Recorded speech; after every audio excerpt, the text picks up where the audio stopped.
What it is, what it do. I'm A1, this is Destiny. And before we get into the video, I want to quickly point out what's about to happen right here. Now, if you look closely at the B flag, you can tell there's a lot of people on that flag because it's being capped rather quickly. I tried to open the door and take a step back because I knew they were going to spam their grenades. I decided to throw my grenade, and what do you know, I end up getting 5 kills. Look at that, boop, boop, boop, boop, boop, 5 kills with 1 grenade. That is crazy. That's crazy. I've never gotten 5 kills with just 1 grenade. The only thing I don't like about it is that I ended up dying in the process, so I doubt that clip would ever make it to a montage. But damn, 5 kills, 1 grenade. That's what's up. And I know right here, I'm sitting down, not really doing anything. And the reason that is because I wanted to make sure I was recording, make sure I got that 5 kill grenade clip. So I ended up stopping the recording and then started recording again because I wanted to make sure I didn't lose that clip. So there's like 5 seconds missing in between when I stopped recording and when I started recording again. So y'all didn't really miss anything during that time. I was just sitting there with my jaw dropped. Anyways, I really didn't get a whole lot of kills in this gameplay. And the reason that is because the other team was trying to use the infinite super method. And if you don't know what the infinite super technique is, it's basically when you have around 3 or 4 Titan defenders and they just keep spamming their Word of Dawn bubble, helping each other get orbs. And then once they get their super full again, they just pop another Word of Dawn bubble, and they just keep doing that over and over again. And not everybody on the team was a Titan defender. I believe there was also a gunslinger and maybe something else. I'm not sure. But I know they had at least 3 or 4 Titan defenders and a gunslinger. And they tried to use the infinite super technique against me and my team. Now, with my team, I don't know anybody who was on my team. I was playing solo at the moment, but they were holding their own for the most part. So yeah, I didn't really get a whole lot of kills. The KD wasn't that spectacular. But again, we were playing against a team that was using the infinite super method. So it's like majority of the time they were just hiding in their bubble. They weren't even trying to fight for the most part. Or at least that's what it felt like. And I'm not really sure how good the other team was. They could have been a bunch of noobs for all I know. But they were all in a clan. And they were all in a fire team. So again, I'm not really sure how good they were. All I know is that they were all in a fire team and they were all in the same clan. Now, as for my setup, I started the game using the Titan Defender. I had the No Land Beyond as my primary, the Supremacy Sniper Rifle as my secondary, and I believe I was using Radagast Fury as my heavy weapon, but I don't believe I got a lot of kills with my heavy weapon in this game. As for my exotic armor, I was using the Glass House Helmet. And normally I don't use the Glass House Helmet, especially when it comes to PvP.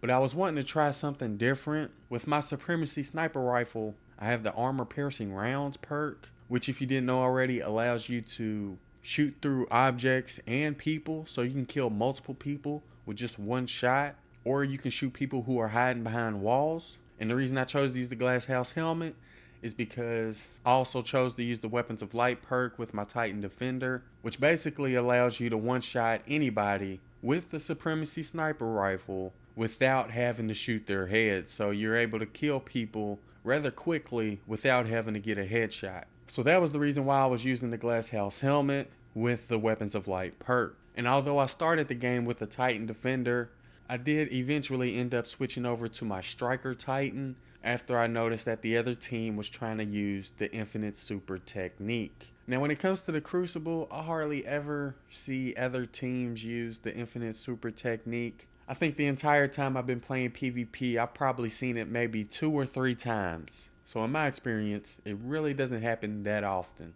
Anyways, let me know in the comments what you all think about this technique. Do you think it's cheap? Do you think it's cheating? Do you think it's scrubbish? Because in my opinion, I don't think it's any of those. Instead, I think it's just really, really good teamwork. Because when you think about it, they're not really doing anything wrong. If you got enough Titans dropping orbs and you got enough teammates making orbs for the rest of your team, just because you decide to pick up those orbs, which is what you're supposed to do in the first place, which results in you getting your super a lot quicker, doesn't make this method any less legit, in my opinion. As long as you're not using any sort of hack or glitch, then you're doing what you're supposed to be doing, which is picking up the orbs that your teammates make. And if it causes you to get your super a lot faster than the enemy team, then so be it.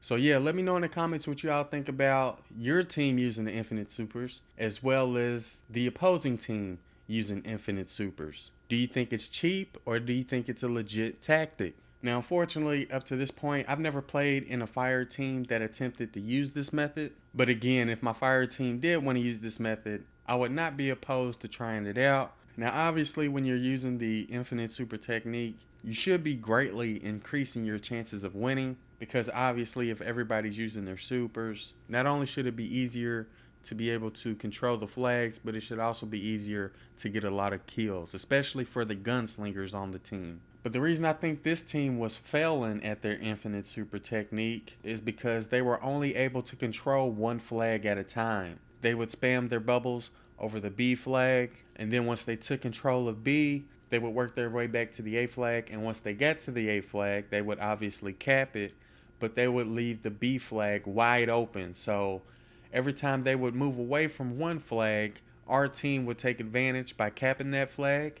And then once they came back to that flag and left another flag, we would always go to the flag that they just left and cap that flag. So they were never able to control two flags at once. And I believe that's the reason why they ended up losing this game. So if I were on a team who was trying to use the infinite super technique, instead of trying to put the bubble over the flag and leaving the other two flags unwatched, I would try to put the bubble somewhere in between the two flags. That way you can watch both flags at once. And I could be wrong, but I think that's the main reason why they ended up losing.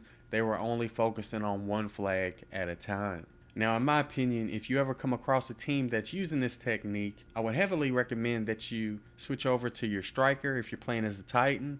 If you're playing as a Warlock, I would recommend you switch over to your Void Walker and use your Vortex Nova Bomb, as well as the perk that increases the duration of your Nova Bomb. And if you're playing as a Hunter, I would recommend that you switch over to your Blade Dancer and use the Razor's Edge perk. But out of all three classes, I would say that the Titan Striker is probably the best subclass to use when playing against a team that's using the infinite super technique. And fortunately for me, in this gameplay, I was already playing as a Titan. But like I mentioned earlier, I started off as a defender. Now, I probably should have switched to my Titan Striker a lot sooner, but by the time I actually thought about switching over to my Striker, my Ward of Dawn super was already halfway full, so I decided to go ahead and use my Ward of Dawn bubble so I could drop some orbs for my teammates, and then as soon as I used my super, I would switch over to my Striker Titan. So yeah, if I could do anything different in this video, I probably would have switched over to my Titan Striker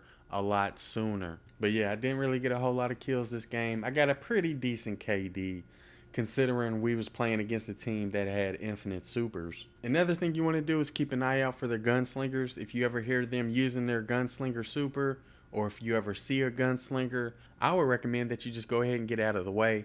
Don't even give them a chance to kill you with their super ability unless they're not looking at you. If they're not looking at you, then you can go ahead and try to take them out. But if they're facing you, or if they see you, then I would just recommend that you run the other way and deny them that super ability kill. Because if you keep running towards them and they keep killing you with their super ability, they're just going to end up racking up points, and they're probably going to end up beating you. So if you see a gunslinger looking at you, then just go ahead, turn around and run the other way, because there's no shame in hiding if you're trying to win the game. Anyways, that pretty much sums up this video. Let me know in the comments what you all think about fire teams using the infinite super ability method. Do you think it's cheap, or do you think it's a legit tactic? Also, let me know what y'all think about that 5-man grenade kill. That was crazy, right? That was crazy. I've never done anything like that before. That was nuts. Anyways, that'll do it for this video. If you enjoyed it or found it useful, don't forget to do what you do. I'm A1. Thanks for watching.